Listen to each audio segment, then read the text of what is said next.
Fabrizio Romano mengungkapkan bahwa Ruben Amorim sangat terkesan dengan dua bintang yang sedang naik daun, Kobbie Mainoo dan Leny Yoro, dan melihat mereka sebagai landasan masa depan United. Kedua pemain tersebut sejalan dengan visi Amorim tentang pendekatan yang dinamis dan digerakkan oleh kaum muda untuk menyegarkan kembali setan merah. Menurut Romano, Mainoo adalah pemain penting bagi pemilik, direktur, dan staf Manchester United yang menyoroti komitmen klub terhadap perkembangannya. Negosiasi untuk kontrak baru dilaporkan sedang berlangsung dengan pembicaraan yang digambarkan sebagai positif bagi kedua belah pihak pemain dan klub. Kontrak Mainoo saat ini berlaku hingga 2027. Tetapi perpanjangan yang diantisipasi ditambah dengan paket gaji yang lebih baik menggarisbawahi betapa tingginya nilainya di Old Trafford. Kecintaan Amorim terhadap pemain seperti Mainoo tidaklah mengejutkan.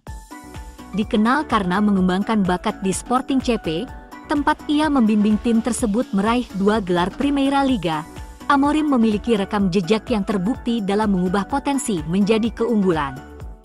Kekaguman Amorim tidak berhenti pada Mainoo. Leny Yoro, bek tengah yang telah dicap sebagai bakat generasional oleh manajer asal Portugal dan stafnya. Amorim dan stafnya menganggap Leny Yoro sebagai salah satu pemain paling menarik untuk dikembangkan bagi proyek jangka panjang Man United. Debutnya diharapkan segera, mungkin paling cepat saat pertandingan United melawan Ipswich Town pada 24 November. Formasi 3-4-2-1 yang disukai Amorim dibuat khusus untuk keterampilan Yoro. Berposisi sebagai bek kanan dalam trio pertahanan, dengan Matthijs de Ligt dan Lisandro Martinez melengkapi lini belakang, Yoro siap untuk berkembang dalam sistem yang menuntut ketepatan teknis dan kecerdasan taktis. Penekanan pada pemain muda merupakan ciri khas gaya manajerial Amorim. Di Sporting, ia membina bintang-bintang seperti Pedro Gonçalves dan Nuno Mendes, yang menuai pujian atas kemampuannya memadukan pemain muda dengan pemain berpengalaman. Romano menyatakan bahwa pendekatan transformatif Amorim akan melampaui pemain individu.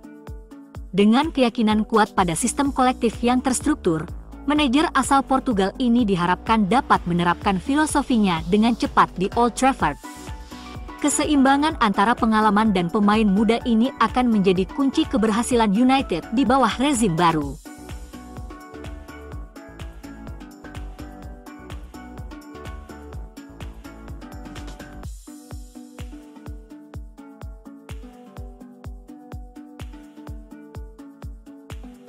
Manchester United telah mengucapkan selamat tinggal kepada Ruud van Nistelrooy, tetapi banyak yang masih percaya bahwa ia akan kembali ke Old Trafford suatu hari nanti.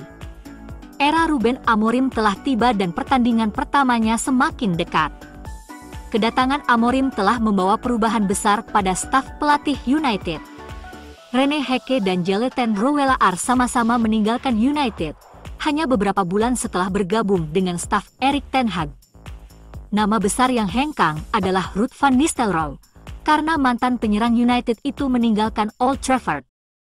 Mantan rekan setim internasional Van Nistelrooy, Wesley Sneijder, telah menyampaikan pendapatnya.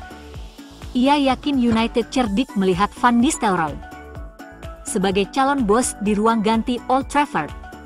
Sneijder merasa bahwa Van Nistelrooy dapat menjadi bos United lagi dalam 2 atau 3 tahun dan sudah melihat lebih jauh dari Amorim. Menurutnya, Ineos menyiapkan Ruud untuk mengambil alih dalam 2 atau 3 tahun. Laporan menunjukkan bahwa Van Nistelrooy diinginkan oleh Coventry City setelah mereka memecat mantan striker United Mark Robins.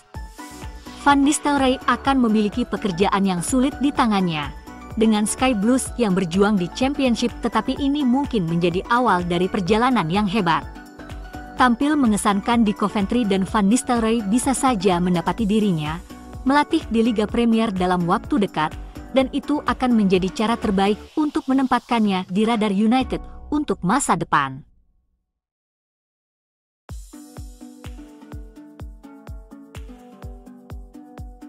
Juventus mengincar sejumlah pemain Liga Primer setelah kepergian Paul Pogba membebaskan sebagian ruang pada tagihan gaji mereka. Pogba akan meninggalkan klub Turin akhir bulan ini dengan persetujuan bersama dan bebas bermain lagi pada bulan Januari setelah larangan dopingnya dikurangi melalui banding. Belum jelas di mana pemain Prancis itu akan berlabuh, tetapi bukan di Nyonya Tua dan mereka telah memotong gajinya yang besar dalam proses tersebut. Majalah Italia Tuttosport melaporkan bahwa Juventus mengincar bek dan penyerang pada bulan Januari, dan mereka mengincar Liga Primer. Perekrutan musim panas Manchester United Joshua Zirkzee, pemain cadangan Arsenal, Jakub Kiwior, dan bek tengah Tottenham Radu Dragusin, semuanya disebut-sebut sebagai calon pemain baru. Tak satu pun dari ketiga pemain tersebut masuk dalam pilihan utama starting 11 untuk tim mereka, dan jika tawaran yang layak masuk, maka mungkin ada kesepakatan yang bisa dilakukan. Namun, Mori menegaskan akan memberi Zirkzee kesempatan, apalagi ia baru bergabung dengan Setan Merah dari Bologna selama musim panas. Zirkzee yang berusia 23 tahun mencetak gol pada debutnya di Manchester United, tetapi dalam 16 penampilan di semua kompetisi, itu tetap menjadi satu-satunya golnya.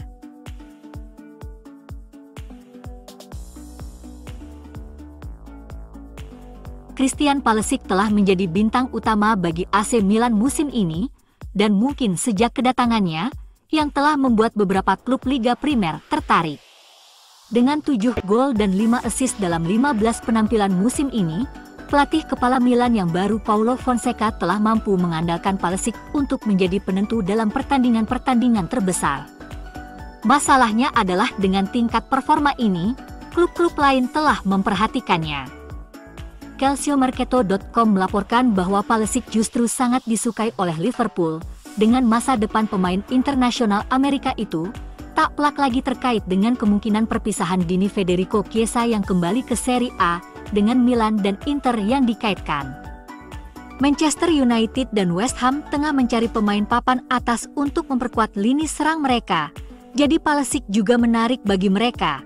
Tetapi bagi Milan, Pulisic tidak tergantikan dan tidak dapat dijual kecuali ada tawaran besar yang masuk. Rossoneri membeli Pulisic dari Chelsea seharga 20,8 juta euro dan fakta bahwa ia masih memiliki kontrak jangka panjang hingga 2027 membuat Milan diuntungkan dalam hal daya ungkit. Pertumbuhannya membuatnya dihargai sekitar 60 juta euro. Jumlah yang dibayarkan Chelsea saat mereka membelinya dari Borussia Dortmund. Gaji bersih sebesar 4 juta euro yang diperoleh Pulisic adalah sesuatu yang dapat dengan mudah ditingkatkan secara substansial oleh klub lain, terutama di Liga Primer, jadi manajemen mungkin harus memperhatikan aspek itu juga.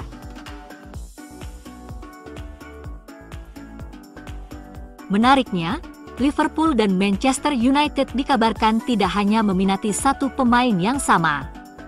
Selain Pulisic, sosok pemain yang diincar oleh dua tim raksasa Liga Inggris itu adalah bek kiri Bournemouth, Milos Kerkez. Rekan timnas Dominik Szoboszlai ini memang tengah mencuri perhatian banyak klub Liga Inggris pada musim 2024-2025. Bek asal Hungaria itu dinilai memiliki talenta hebat sebagai seorang pemain bertahan bersama Bournemouth. Meski baru berusia 21 tahun, Kerkez telah menunjukkan potensi yang luar biasa, dan tampaknya baik MU maupun Liverpool sama-sama tertarik pada kemungkinan kesepakatan, menurut Relevo. Ini bukan pertama kalinya Kerkez menarik minat dari klub-klub besar.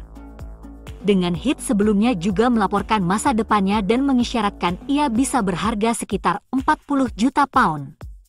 Namun, masih harus dilihat bagaimana kisah ini akan berakhir, karena Relevo mencatat bahwa ini masih dalam tahap awal, dengan hanya penyelidikan yang dilakukan sejauh ini, bukan negosiasi konkret.